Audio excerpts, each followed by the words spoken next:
Bonjour à tous. Je vais prendre la parole pour ouvrir donc cette masterclass où nous accueillons Christian Dutertre.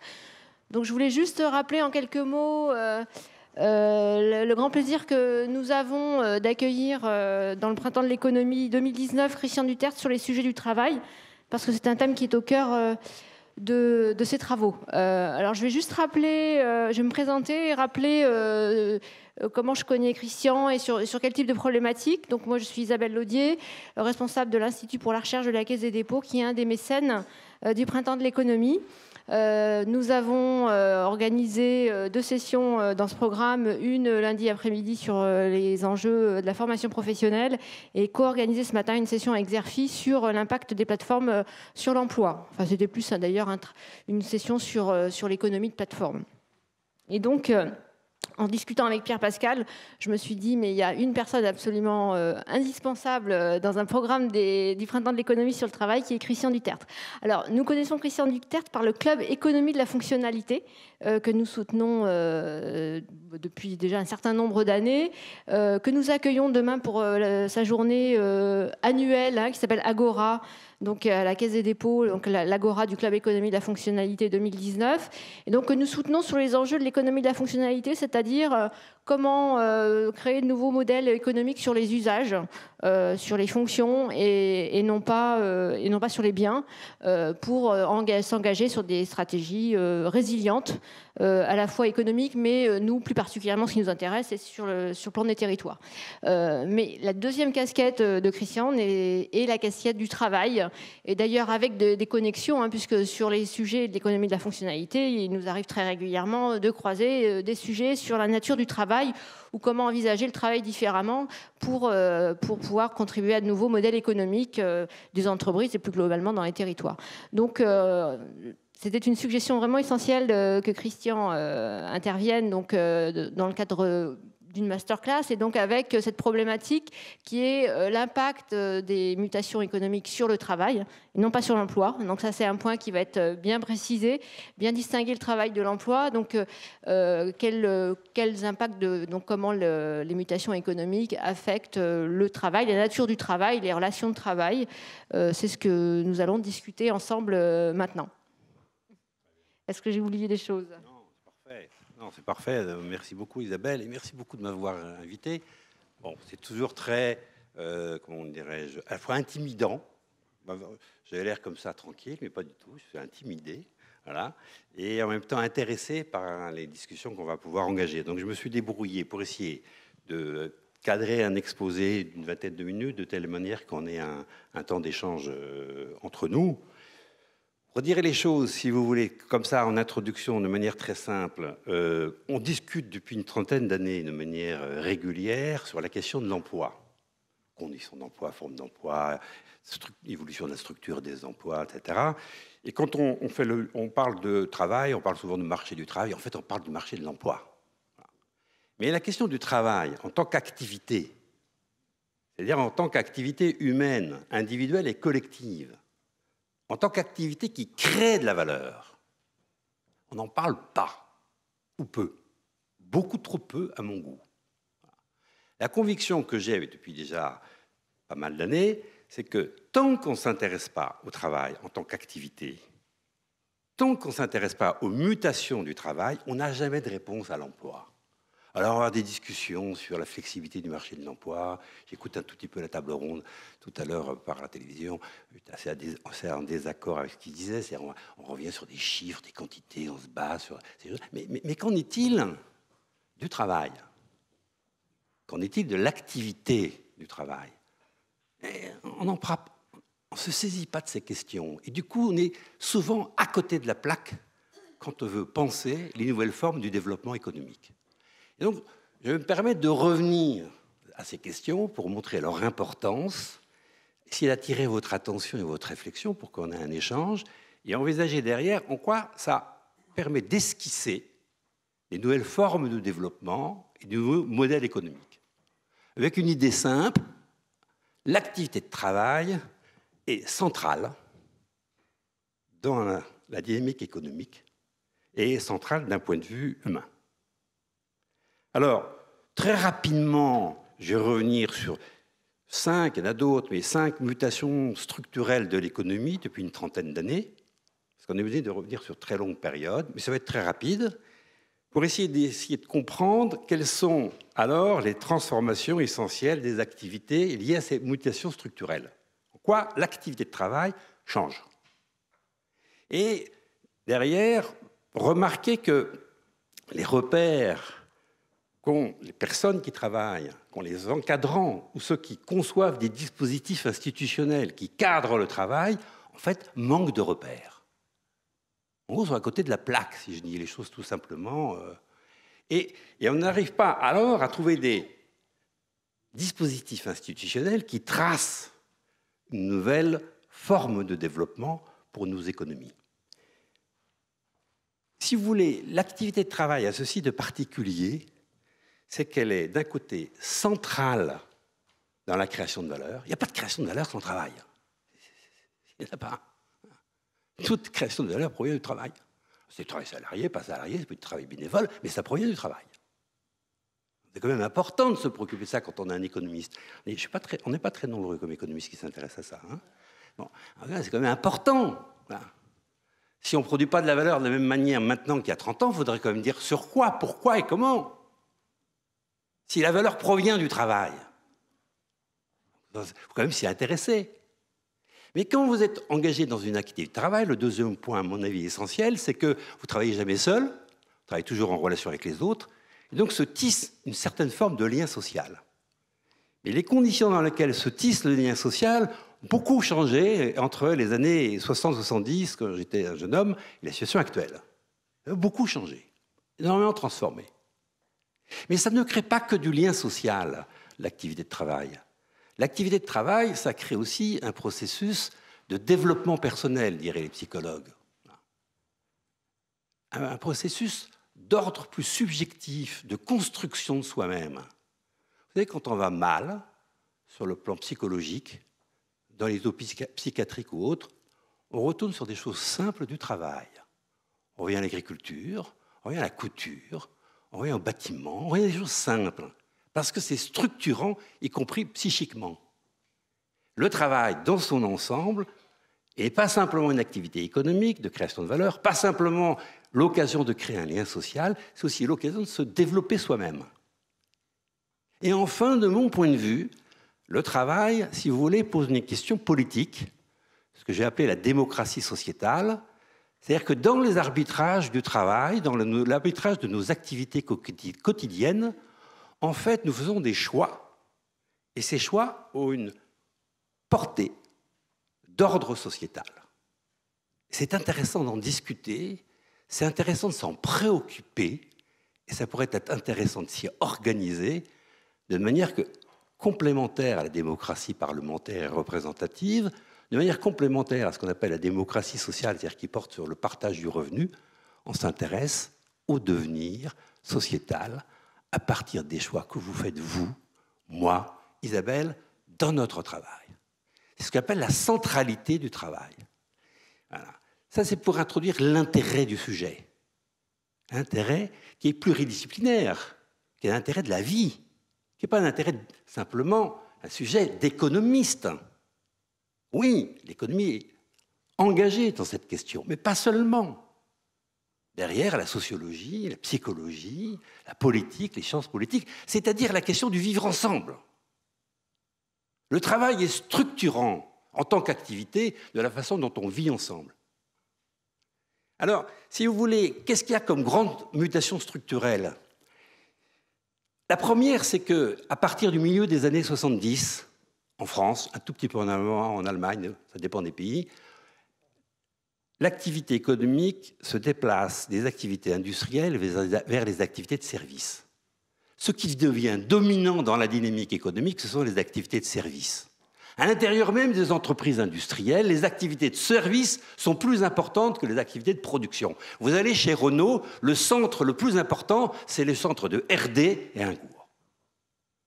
Quelles que soient les activités de services, quels que soient les secteurs d'activité, les entreprises, les activités de services sont devenues majeures. On est passé, si vous voulez, d'une économie ou d'une société industrielle à une société que j'appelle servicielle. Et ça va avoir des conséquences, dont je vais parler tout à l'heure, majeures sur la question de l'activité et les contraintes qui pèsent sur l'activité de travail. La deuxième mutation très importante de ces dernières années, de ces 20, à peu près 30 dernières années, c'est le rôle central dans la dynamique économique des entreprises des ressources que l'on appelle immatérielles. Quand vous regardez les investissements faits par les entreprises, les investissements en ordinateurs, en machines-outils, en équipements, sont largement inférieurs aux investissements que font les entreprises dans le domaine immatériel, en termes de formation des compétences, en termes de réflexion sur l'organisation, en termes d'accompagnement du management, en termes de pertinence et de marketing des solutions qui sont proposées par les entreprises. En d'autres termes, les activités d'investissement se sont déportées vers les ressources immatérielles qui sont aujourd'hui stratégiques. Ah oui, mais les ressources immatérielles, elles ont ceci de particulier qu'elles ne se comptent pas, elles ne se dénombrent pas. On ne les aborde pas comme ça. Là, j'ai une bouteille d'eau. Voilà, on va tous s'accorder sur le fait que j'ai une bouteille d'eau. La dimension immatérielle de cette bouteille d'eau, on ne s'y accorde pas forcément tout de suite. Est-ce qu'elle est porteuse de santé, cette eau? Ça se discute. Est-ce qu'elle est porteuse d'esthétique? Ça se discute. De convivialité, ça se discute. C'est-à-dire la dimension immatérielle de ce que l'on produit ou des ressources que l'on mobilise n'ont rien d'évident. Et c'est une première caractéristique qui rend la chose difficile, l'approche difficile. Autre dimension de l'immatériel, si vous voulez, c'est que les ressources immatérielles ont ceci de très particulier pour un économiste, c'est qu'elles peuvent se développer à l'occasion de l'activité de travail. Généralement, les ressources matérielles s'épuisent par le travail. On les transforme, et puis ça disparaît. Les équipements sont utilisés, s'épuisent, progressivement se détériorent. L'activité de travail détériore la ressource.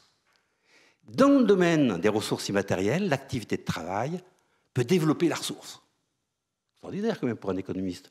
L'économie, c'est quand même faire des économies. Hein. C'est un peu mesquin. Hein. Les économistes sont généralement mesquins.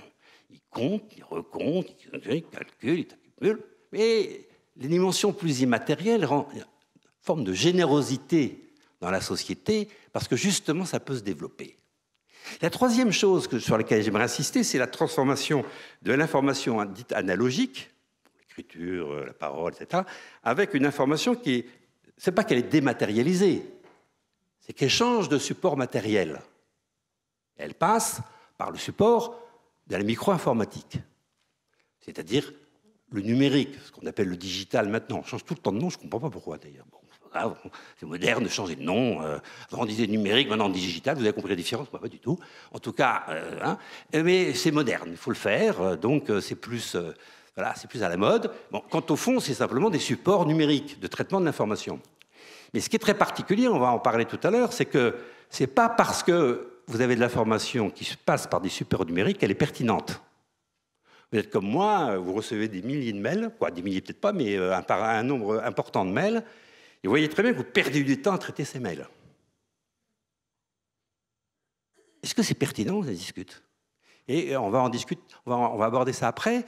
Ces nouvelles technologies ne vont pas directement dans le progrès social. J'ai lu rapidement Mag, là, le magazine, votre magazine, j'ai vu le truc d'Aguillon, parce que copain, on était assistants en même temps. Donc j'ai vu le truc d'Aguillon qui parle de numérique comme si c'était, ça allait de soi, et comme si c'était positif, mais pas du tout. Le numérique peut détruire de la valeur. Le numérique peut détruire de la productivité. Le numérique peut détruire de la qualité. Ce n'est pas du tout, ça ne va pas du tout de soi. Ça va dépendre des usages. Quatrième chose, on est passé des régulations très nationales à des régulations beaucoup plus globales, mais parallèlement, on le sent tous, que pour contrer ces régulations plus globales, renaissent des formes de régulation beaucoup plus territorialisées, c'est-à-dire le sujet de demain. Demain, c'est comment les collectivités territoriales, je vous invite à venir à notre agora demain, à la Caisse des dépôts, comment les collectivités territoriales s'engagent dans la transition écologique, économique, sociétale. Si vous voulez, émergent de nouvelles formes de rapport du travail, quelque chose de beaucoup plus de proximité, en contrepoids de la globalisation. Et puis, dernier point, on est passé de l'enjeu d'exploitation de la nature à l'urgence écologique. Et on sent bien que la question écologique est une question qui touche, bien entendu, la société, qui touche le travail. Quand j'étais gamin, en disant, Pompidou disait, les Français aiment la bagnole. Voilà. On aime la voiture. Bon, Pompidou, il avait des expressions comme ça, très directes, que j'adorais. Et les Français aiment la bagnole. Bon. Ben, oui, qu'est-ce que ça veut dire par là? C'est-à-dire que produire une voiture, une 4 chevaux, une Dauphine, une R4, une R5, ça avait du sens. Parce que ça facilitait les mobilités. Ça avait un rapport à la dynamique de la société. Il y avait une aspiration à posséder une voiture et l'utiliser. Mais aujourd'hui, produire une voiture qui pollue, qui provoque des accidents, des embouteillages, ou qui reste 80% de son temps dans le garage, en quoi est-ce utile? Vous vous dites, en quoi est-ce utile? Et vous voyez bien qu'ici, la question écologique touche la question du travail. Si tout d'un coup, ce que l'on fait perd de son sens. Vous êtes un agriculteur, dans les années 50, j'étais gamin, on allait dans les fermes, mais il n'y avait pas de discussion sur la production du lait, il n'y avait pas de discussion sur l'importance de la volaille ou des bovins. Mais aujourd'hui, pas du tout, ça discute. Ah bon, vous achetez de la viande, mais quels sont les antibiotiques qui ont été donnés à cette viande? Est-ce que vous n'êtes pas en train de tomber malade, en train de manger quotidiennement de la viande beaucoup trop? Et derrière, vous vous rendez compte des questionnements sur le sens du travail liés à la finalité du travail? C'est majeur. Et quand vous prenez ces 5 mutations, le développement des activités de service, absolument généralisé, le passage à des ressources beaucoup plus immatérielles qu'autrefois, et qui sont stratégiques d'un point de vue économique, parce que c'est elles qui font la différence dans la compétition entre entreprises, même entre territoires.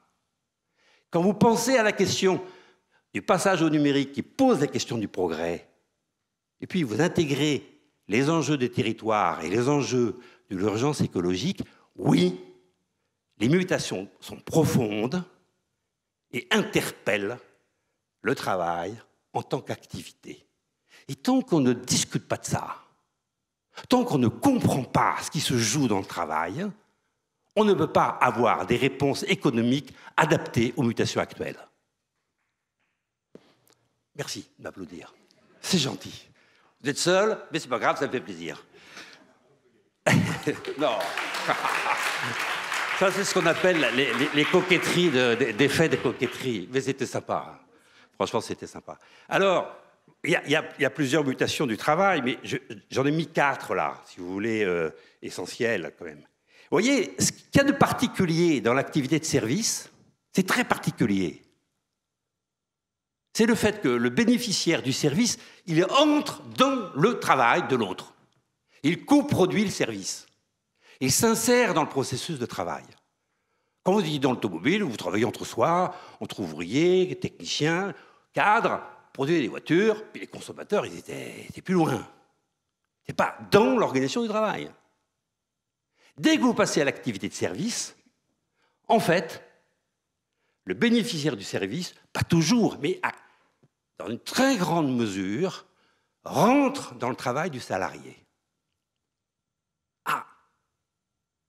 Quel rapport établir avec le bénéficiaire? Quel rapport établir quand on est à la poste avec les gens qui viennent, quand on est à la SNCF, quand on est dans le conseil, quand on est dans l'enseignement? Quel rapport établir au bénéficiaire? C'est pas si simple que ça, voire même, ça divise le collectif de travail. Le collectif de travail qui était assez d'accord pour s'unifier contre le patron, parce que c'était bonne guerre, bonne petite grève, tout le monde est content, et on y va, et on obtient au besoin des meilleures conditions de travail, voire un meilleur salaire. Et le syndicalisme s'est construit là-dessus, à juste titre, avec, on sait bien, une capacité ensuite à répartir le revenu. Mais quand il s'agit de discuter du rapport aux bénéficiaires, alors le collectif de travail se divise. Alors, les salariés ne sont pas d'accord pour savoir comment se comporter vis-à-vis de personnes qui viennent perturber ce qu'ils avaient prévu de faire. Parce que la particularité des bénéficiaires, c'est qu'ils ne sont pas sous contrat de subordination. On ne leur dit pas ce qu'ils doivent faire. Ils viennent avec des attentions à chaque fois particulières. Et la relation qui va s'établir entre les prestataires et les bénéficiaires est quelque chose d'essentiel dans le travail contemporain, qui n'existait pas avant, qui est très intersubjectif, qui va dépendre de la relation à l'autre, de la façon dont l'autre réagit, l'écoute, l'entente, la compréhension. Tout ceci, qui est très subjectif ou intersubjectif, intervient de manière très essentielle dans l'activité de travail. Le deuxième point lié aux activités de service, c'est que les activités de service, comme elles sont coproduites, il y a des enjeux d'accessibilité. Et si vous voulez aller au cinéma, encore faut-il que ça soit ouvert aux heures où vous êtes libre. Il y a un problème de synchronisation temporelle. Je suis venu à 5 heures. Si je venais à 5h30, c'était foutu. Et si vous y arrivez à 5h30, c'est terminé. Il y a donc des enjeux qui pèsent sur le travail. On ne peut pas stocker, on ne peut pas déstocker. Il faut être présent au moment, ici, maintenant. Si le train part à l'avance ou part en retard, ça a des conséquences. La question de la synchronisation temporelle est une question centrale et qui pèse sur le travail. Parce qu'à des moments, c'est des heures qui ne sont pas agréables. C'est travail de nuit, travail saccadé, coupé. Il y a des enjeux derrière essentiels. Si on ne les rapporte pas à la question du service, à l'utilité du service, à la pertinence du service, comment voulez-vous arbitrer sur le plan économique et sur le plan de l'organisation? À partir de quoi? Vous voyez qu'ici, il y a un enjeu à prendre en compte qui est essentiel. Mais il n'y a pas que la synchronisation temporelle. Il y a des enjeux aussi de proximité territoriale, géographique. On ne peut pas mettre les services n'importe où. C'est d'ailleurs l'un des grands enjeux de la reterritorialisation des activités dans un pays comme la France, qui depuis 30 ans a vu plutôt des activités partir que de se reterritorialiser. Si vous vous intéressez aux services et au travail dans les services, vous avez ici les ressorts pour retrouver un lien entre le travail et le territoire.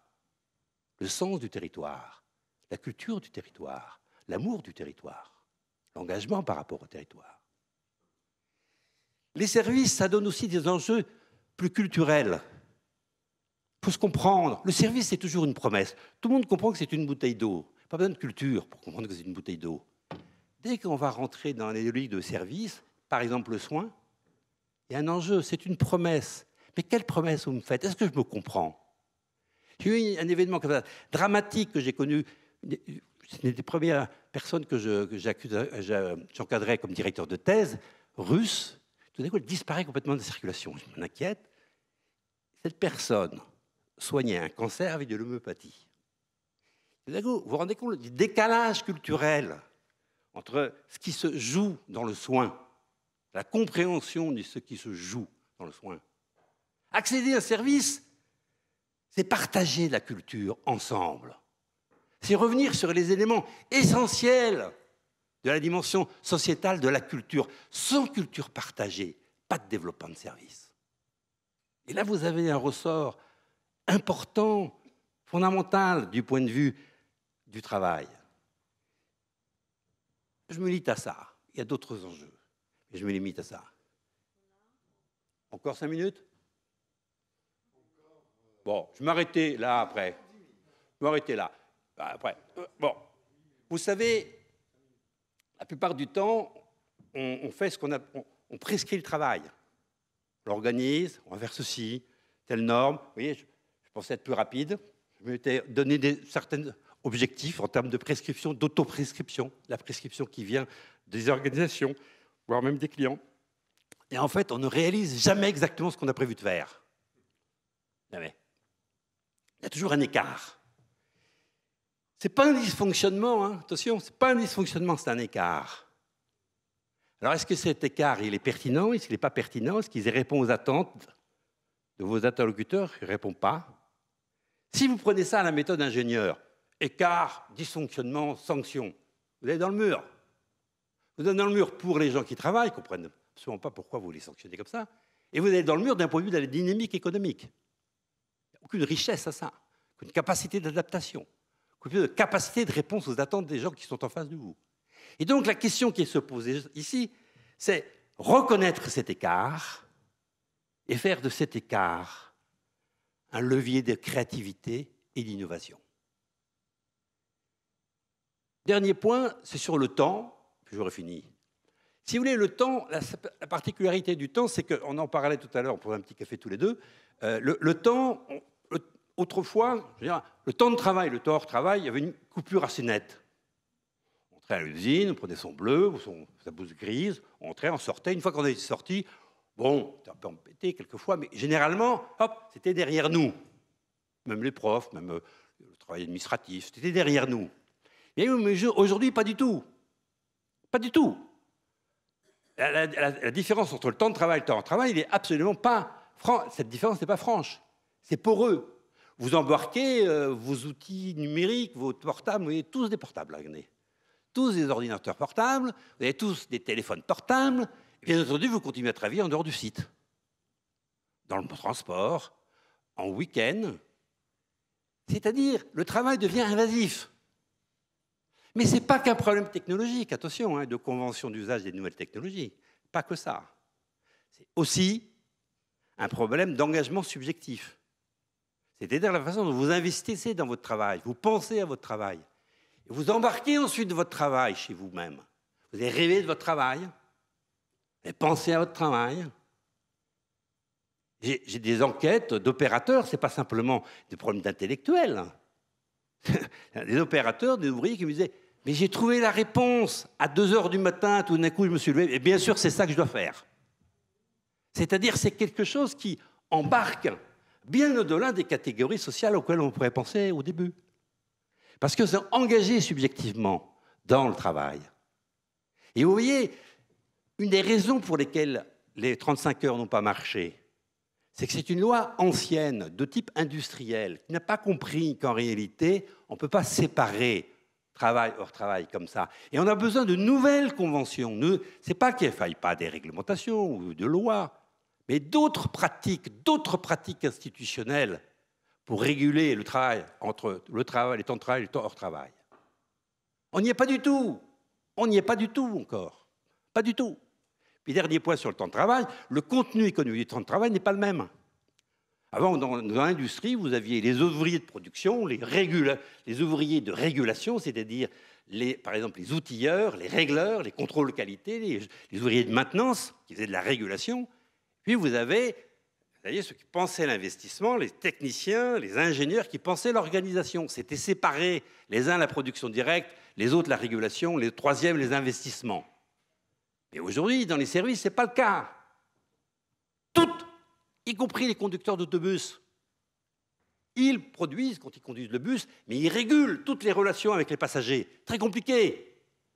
Très compliqué de réguler les relations avec les passagers. Régulent les relations avec les autres conducteurs et s'engagent dans l'investissement. Vous voyez, ici, il y a un rapport au temps qui n'est pas du tout le même. Et on n'y est pas dans les formes actuelles. Alors, bon, vous regarderez voir ce que vous avez, parce que là, le temps presse, puis on pourra venir dans la discussion.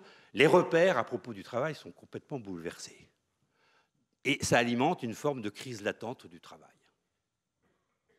Et les violences sociales, les violences également à l'intérieur des familles, alimentées par un décalage énorme entre le travail réel et la reconnaissance de ce travail. On est confronté à une absence de reconnaissance du travail réel majeure. Vous savez quand même que un pays comme la France, la première dépense de la sécurité sociale, c'est les psychotropes. C'est toutes les saloperies qu'on ingurgite, qu'on prend pour se calmer, pour se déstresser, comme on dit. Première dépense de la sécurité sociale. Alors, cette crise du travail, je vais finir, là, je vous laisserai voir après, je vais venir juste sur les conclusions. Ah, j'ai fait une bêtise, moi. D'accord, petite bêtise. Non. Gentil, merci. Excusez-moi de cette mauvaise manipulation. Je vais en avoir encore après les nouvelles technologies.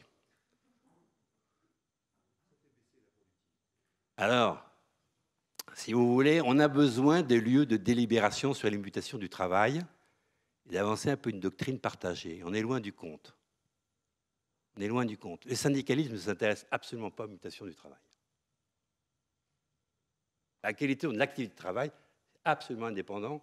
Le syndicalisme ne s'y intéresse pas. Ça se comprend. C'est que dès que vous vous intéressez à ça, ça dévise le collectif de travail. Or, ils ont besoin d'une certaine unité pour agir sur le plan de leur rapport au patronat. Mais dans le rapport à la société, le syndicalisme ne s'y intéresse pas. Et donc, on a besoin de lieux de délibération. Je suis ravi que vous m'ayez invité, parce que pour moi, c'est un lieu de délibération. C'est pour ça que je fais des clubs. C'est vrai que mon laboratoire impulse des clubs dans les territoires pour discuter de ça, prendre conscience de ce qu'il y a derrière, élaborer des nouvelles réponses à ces enjeux du travail. Si vous voulez, on a besoin d'élaborer un nouveau construit social de la valeur qui redonne du sens au travail. C'est le deuxième point. On a perdu le sens du travail. Vous ne savez plus pourquoi vous travaillez. Vous, j'en suis persuadé, pas plus que moi, à des moments. Là, je sais ce que je fais. Mais dans certains instants, quand dans l'université, je ne sais plus ce que je fais. Et part très importante de mon temps, je ne sais plus ce que je fais à l'université. Je ne sais pas si ça a du sens, encore, de faire ce que je fais. Est-ce qu'encadrer des thèses, aujourd'hui, a du sens? J'en suis pas sûr. Je ne suis pas du tout sûr que c'est du sens. Et je suis persuadé que vous aussi, vous êtes comme moi, vous vous posez la question du sens de votre travail. S'il n'y a pas d'espace pour discuter de ça, eh bien, on est voilà, mal parti. La question de l'évaluation, j'arrête. La question de l'évaluation, il faut la centrer sur le sens et la reconnaissance du travail réel, pas sur les résultats. Les évaluations individuelles des performances, c'est une catastrophe. D'abord, le travail n'est jamais individuel. Et deuxièmement, les résultats ne sont jamais proportionnels aux efforts. Comme ça, vous avez compris ce qu'on peut penser de l'évaluation individuelle de la performance. Et donc, il faut penser complètement autrement la question de l'évaluation. Enfin, il faut repenser l'organisation avec ce que j'appelle les organisations réflexives et trouver un nouveau rapport entre temps de travail et hors travail. Merci beaucoup d'avoir été aussi patient.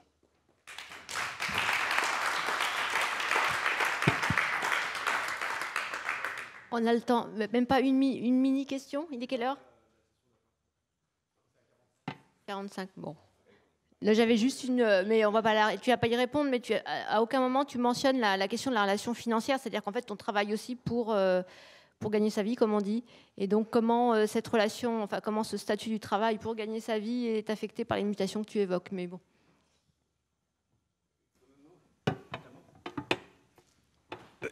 On travaille, mais oui, mais la question financière n'est pas la question centrale. Ce qui est très intéressant, c'est que dans des activités où on va dans le bassin minier quand on est en pleine restructuration, on peut réinventer une logique du travail, y compris d'échange avec des monnaies complémentaires, dans laquelle la question financière prend une forme complètement renouvelée.